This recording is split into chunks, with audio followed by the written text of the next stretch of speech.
চুয়াডাঙ্গার আলমডাঙ্গায় নিজ বাড়ি থেকে সুজন আলী নামে এক ব্যক্তির ঝুলন্ত মরদেহ উদ্ধার করেছে পুলিশ। সোমবার সকালে উপজেলার কালিদাসপুর ইউনিয়নের আসাননগর গ্রামে এই ঘটনা ঘটে।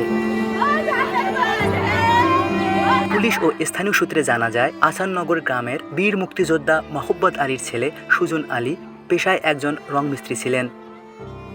পারিবারিক কলহের জেরে নির্বাচনের আগে তার স্ত্রী সন্তানদের নিয়ে বাবার বাড়িতে চলে যায়। এরপর থেকে সুজন বাড়িতে একাই বসবাস করতেন।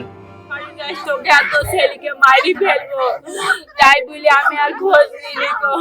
ভোটের আগে দিয়ে একা থাকে, আমি খোঁজ নিই যে আমার স্বামীদের ওখানে আজ কিছু নেই, সবার কাছে খোঁজ নিই। সবাই বলে যে ওর মার ওখানে আছে, ওই জন্য আমি চুপচাপ মারি থাকি।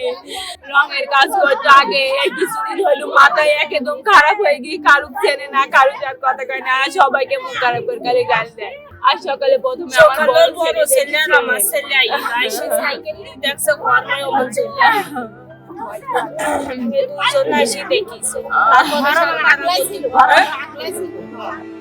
খবর পেয়ে আলমডাঙ্গা থানা পুলিশ ঘটনাস্থলে পৌঁছে মরদেহ উদ্ধার করে।